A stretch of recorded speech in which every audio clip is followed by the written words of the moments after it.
তারেক রহমানকে ইন্ডিয়াতে নেয়া বেজ্জতির আর সীমা নাই ইন্ডিয়ার।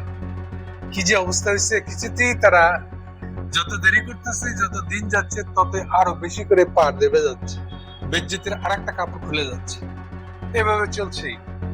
সম্প্রতি একটা খবর বেরিয়েছে তাদের ইন্ডিয়ান এক্সপ্রেস পত্রিকায়, এটা হলো ভিতরের গুমর একটা ফাঁস হয়ে গেছে, বেজ্জতির গুমর।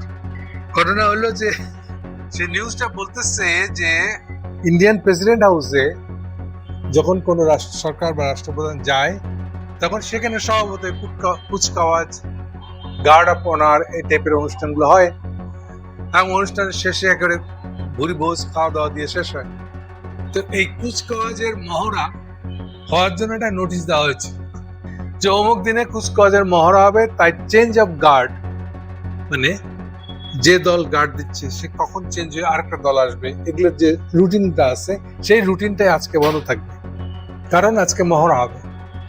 এখন এই নোটিশ তো বেড়ে গেছে, এদিকে তারেক যাচ্ছে ইন্ডিয়া, এরকম তো কোনো খবর নাই, না বাংলাদেশের দিক থেকে তো আর নাই, ইন্ডিয়ার দিক থেকেও করা স্পষ্ট করে সরকারি ভাবে বলতে পারে নাই, কিন্তু ইন্টারনালি এই মেসেজটা চলে গেছে।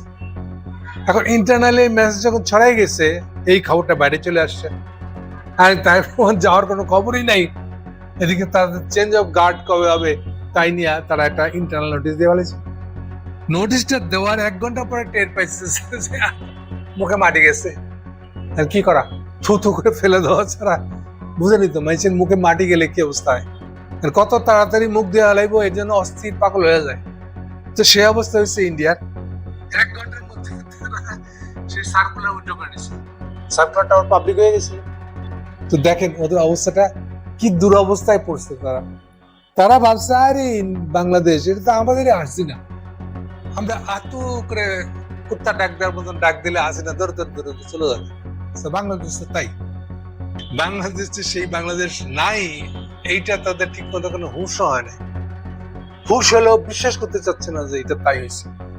তো তারই পরিণতি হয়েছে এইটা যে আরে ঠিক আছে বাংলাদেশের প্রধানমন্ত্রীকে ডাক নিতে আসে, কিন্তু এইটা যে আসবে না, আর এটা যে এইভাবে ডাল গলতেছে না, পরিষ্কার করে তারেক সরকারের দিক থেকে বলা হয়েছে পরিবেশ তৈরি করে, এটা হলো ভদ্রলোকী ল্যাঙ্গুয়েজটা, বাইরের ল্যাঙ্গুয়েজটা।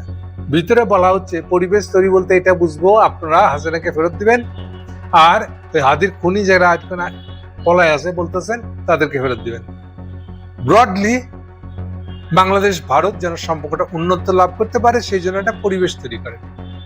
এখন এই পরিবেশ তৈরি করার আরো বানে আছে, আমি আগেও আপনাদেরকে বলেছি যে যেটাকে আমরা সামিট বলি, সামিট মানে 2 সরকার প্রধান বা 2 রাষ্ট্রপ্রধানের মধ্যে যখন সাক্ষাৎ হয়, বাইরের দিক থেকে দেখে মনে হয় ওই দিনই যেসব চুক্তিগুলো সাইন হয়েছে তা ওই দিনই বোধহয় আলোচনা হয়েছে। একেবারে মিছা কথা। কি বিষয়ে আলোচনা হবে, মানে স্বাক্ষর হবে, সেই বিষয়টা না হলে 1 মাস আগে, 1 থেকে 2 মাস আগে থাকতে এটা নিয়ে 2 পক্ষের মধ্যে আলোচনা চলে অপ্রকাশিত ভাবে।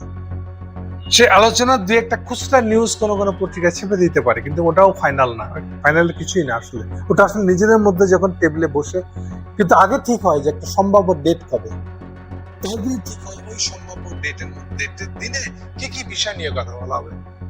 মিনিমাম 2-1টা অমীমাংসিত বিষয়ে যদি ফয়সালা নাই হয়, তাহলে তো এই প্রশ্ন উঠবে সাংবাদিকদের মধ্যে যে এই সাপোর্টটা হওয়ার দরকার ছিল কি, সাপোর্টের লাভ হলো কি, সরাসরি সাংবাদিক জিজ্ঞেস করে বসবে। সেই জন্য অন্তত 2-1টা করে লাভ, অমীমাংসিত বিষয় মীমাংসিত হয়েছে এরকম একটা হইতে হয়। ফলে সফর মানে একটা ডেট ডিক্লেয়ার করলে আমার সফর হয়ে গেল এমন সস্তা না। সফর মানে তারা 2 মাস আগে থাকতে প্রস্তুতি লাগে, সেই প্রস্তুতিতে আগে ঠিক হয়ে যায় কি কি বিষয়ে তারা ঐকমত হয়েছে, কি কি বিষয় এবার এভাবে ফয়সালা করবে, আর কি কি বিষয় এখনই পারতেছে না। এরপরে সব ঠিক হয়ে যায় যেদিন দেখা হয় সফরের দিন, সেদিন খালি আনুষ্ঠানিকতা, আনুষ্ঠানিকভাবে ওই দিন খালি সাইন হয়, আর মুখোমুখি কথা বলার সুযোগ পেলে 2-1জন সুযোগ নেয়, এতটুকু। কিন্তু মূল যে প্রসঙ্গ, মূল যেটা কঠিন প্রসঙ্গ, তর্ক বিতর্কের প্রসঙ্গ, সেগুলো আগেই সমাপ্ত হয়ে যেতেই হয়। কেন এটা তো হতে পারে না যে 2জনের মুখোমুখি হয়েছে প্রথম আর ওই দিনই তখনই কথা শুরু হইলো, তো কথা শুরু করতে করতে খাওয়া দাওয়ার টাইম হয়ে যাবে, ফর্মালিটি টাইম হয়ে যাবে। তাহলে আসল কথা হলো যে এই যে প্রস্তুতিমূলক কাজগুলো করতে হয়, তার তো কিছুই শুরু করে না ইন্ডিয়া, মোদি সেগুলোর কিছুই করে নাই। যেমন 1 নম্বর বিতর্কিত বিষয় হচ্ছে পানি। কোল ইন্ডিয়ার গত 50 বছরের নীতি হলো তার 1 বিন্দু পানিও বাংলাদেশকে দেবে না।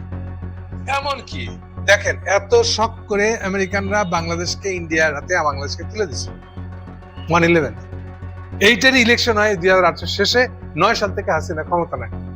ক্ষমতা নেওয়ার পরেও আচ্ছা এটা তো বাইরের দিক থেকে দেখাইতে হবে যে আমরা কিসের বিনিময়ে এত ভালোবাসার সম্পর্ক করে হেলালাম। ওইখানে ঠিক হয়েছিল যে বাংলাদেশের সঙ্গে ইন্ডিয়ার যে ছিটমহল গুলো আছে বিতর্কিত ওই ছিটমহল গুলো ফসল হবে, এগুলো একটা বাংলাদেশের সাথে রাজি হবে, বিনিময়ে তিস্তা নদীর পানি চুক্তি হবে। এখন দেখা গেল যে ছিটমহলের প্রসঙ্গটা রাজি হয়েছে ঠিকই, কিন্তু বাংলাদেশ তিস্তা নদীর পানিটা পায় নাই। ওটা এই সফর করতে করতে 11 সাল লাগছে, যেখানে হাসিনা 2010 সালের 10ই জানুয়ারি, আমার যতটুকু মনে পড়ে 2011 সালের 10ই জানুয়ারি ইন্ডিয়া ঘুরে 10 সালের 10ই জানুয়ারি ইন্ডিয়া ঘুরে আসছে, প্রথম সফর প্রধানমন্ত্রী হওয়ার পরে।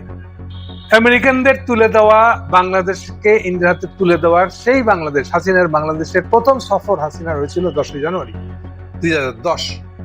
পরের বছর মনমোহন সিং এর আসল কথা, চুক্তি হওয়ার কথা, তিস্তা চুক্তি হয়নি।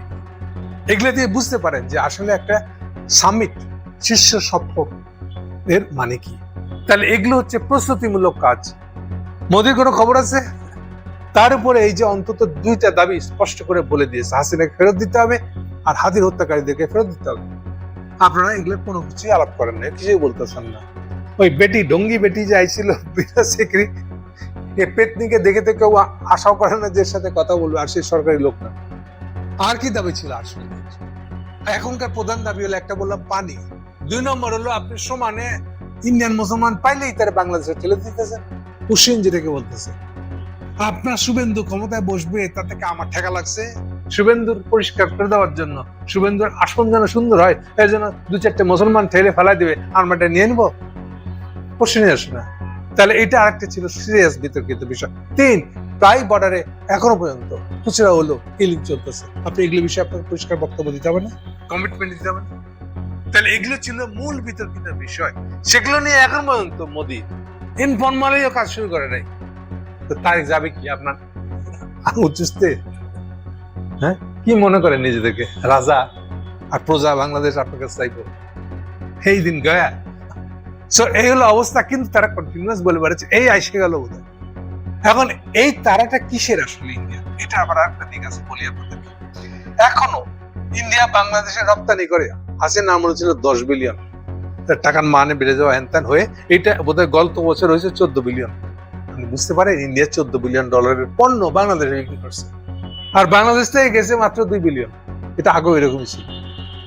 তাইলে এই মার্কেটটা কি থাকবে? এই হচ্ছে প্রশ্ন। কেন? কারণ প্রথমে শুরু হয়েছে এই গভর্নমেন্ট আস্তে আস্তে, এমনি ইউনিস গভর্নমেন্ট সময় থেকে শুরু হয়েছে, চাইনিজ বিজনেসম্যানের টিম যারা ইনভেস্ট করবে তারা চলে আসছে, চাইনাদের সাথে সাথে দক্ষিণ কোরিয়া আসছে, আশেপাশে যারা আসছে তারাও ফাঁকে ঢুকে গেছে। ইপিজেড গুলা হচ্ছে কি, যে আগে আসবে সেই ইপিজেড একটা করে কারখানা বানানোর জমি পাইব, ফলে এগুলোতে দেরি করলে লস, পিছিয়ে যাবেন। ফলে সেগুলো দৌড়দৌড়ি শুরু হয়ে গেছে। চাইনিজের দেখা দেখে ইউনিসম্যান তাড়াতাড়ি খবর পাঠাচ্ছে আমেরিকা, এই জলদি আসেন, সব দিয়া দিল চাইনিজেরকে। তাহলে মানে আমেরিকান চেম্বারের একটা 50 সদস্যের প্রতিনিধি দল তারাও হয়েছে ব্যবসা দিতে। এখন কি দাঁড়িল? তাহলে 6 মাসে তারিখ সরকার সব ব্যবসায়িক সুবিধা বিতরণ দিয়ে দিতেছে, তো ইন্ডিয়ান বাকি কিছু জুটবে। আর এই ফাঁকে পেঁয়াজ নাই, এটা নাই, সেটা নাই, তুরস্ক নাহলে ইয়ে থেকে পাকিস্তান থেকে আমদানি শুরু হয়েছে। ইন্ডিয়ার ভাগে পড়ছে কি 2-4টা কাঁচামরিচ, পেঁয়াজ তো গেছেই গা।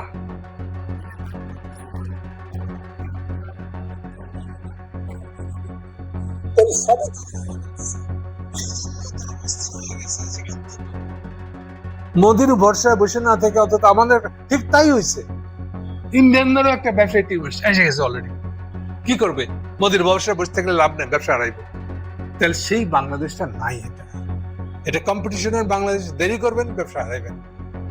আমাদের ঠেকা নাই যে আপনাদেরকে এখন দাওয়াত দিয়ে দিন। আর ইনু সাহেব কি বলবো, আর বললে তো এনসিপি ভাইরা মনে আপনি ইনু সাহেবকে দেখতে পারেন না। আচ্ছা এটা বলেন তো দেখি, বাংলাদেশে চাইনিজ হসপিটাল বানানোর আলাপটা কবে হয়েছিল? এখন পর্যন্ত অগ্রগতি কি? এইটা বললে তো এবার তো 11 দল এনসিপি করবে। এটা কেন হয়েছে? কেন অগ্রগতি হয় নাই? আপনার লালমনিয়াটা হসপিটাল একটা করা দরকার, ঢাকার কথা কিছু করা হয় না। ইভেন যে করিডোরটার কথা বলা হচ্ছে, ওটা হলো তো আরেকটা সুবিধা, চীনে গিয়ে চিকিৎসা করে আসতে পারে ইন্ডিয়ার মতন। এটা সময় লাগবে, কিন্তু সেগুলো তো সুবিধা ছিল। আচ্ছা, চীন থাইল্যান্ডে গিয়ে যদি চিকিৎসা করা যায়, তাহলে চীনে গিয়ে করা যাবে না কেন? কিন্তু আপনি যত ধীমা তালে উদ্যোগটা নিবেন, চাকরির দিক থেকে সারা ওরকমই হবে। তাহলে আমাদের উৎসাহ নাই, দেখেন ভালো করতেছে, আর এইটার সুযোগ নিচ্ছে ইন্ডিয়া। এখন ভালো হচ্ছে না, একটা গিয়ে পুরে আইছে। এবার ভিসা খুলে দেওয়ার পরে দেখা যাচ্ছে বর্ডারে টাকা ভাগাইতে গেছে, বলতেছে $85 করে দিবে, দেওয়ার সময় দিতেছে 65 টাকা। প্রতারণা শেষ নাই। এবং এইটা নিয়ে লোকাল ইন্ডিয়ান পুলিশও এটা নিয়ে শুনতে রাজি না। আমি তো খুব খুশি, এটা ভালো করে প্রতারণা হোক। তাহলে ইন্ডিয়ান প্রেমীরা সিনেমা জগৎ, উপন্যাস সবগুলো আস্তর তো সব ওখানে। তাহলে ইন্ডিয়া না গেলে একটা জীবন কেমনে বাঁচে, তাদের ধন্য হয় কি করে? যাক এবার পুরে মনে আসুক। তাহলে এই হচ্ছে বাস্তবতা। ইন্ডিয়া কান্নাকাটি করতেছে মূলত এই যে বাজারটা যে ছিল, এটা ফেরত পাওয়ার তাদের সম্ভাবনা কমে যাচ্ছে, কম্পিটিশন করতে হচ্ছে, তাও পাকিস্তানের সাথে। এটা পাকিস্তানের জন্য গরম হয়ে যায়। তারপরে এখন শুনতে হচ্ছে ও বাংলাদেশ নাকি মক্কা চুক্তিতে জয়েন করে আলিছে। হাই হাই হাই, তাইলে এখন কি হবে? এটা নিয়ে তো আমরা একটা উস্কানি দিতে পারতাম। এই পরিস্থিতিতে ইন্ডিয়ার সামনে, ইন্ডিয়ার মানুষের সামনে দেখানোর মতন কোনো মুরদ নেই, কোনো কিছু নেই। এর যতগুলো চোর বাংলাদেশের টাকা চুরি করে ইন্ডিয়া, আওয়ামী লীগের হাসিনার চোর যেগুলা ইন্ডিয়া গিয়ে বসে রয়েছে, তারা তো আশা করে বসে আছে আপা ফিরবে, আর আমরা আবার ফিরে গিয়ে বাংলাদেশের আমরা রাজত্ব করবো, টাকা পয়সা তো কামাচ্ছি।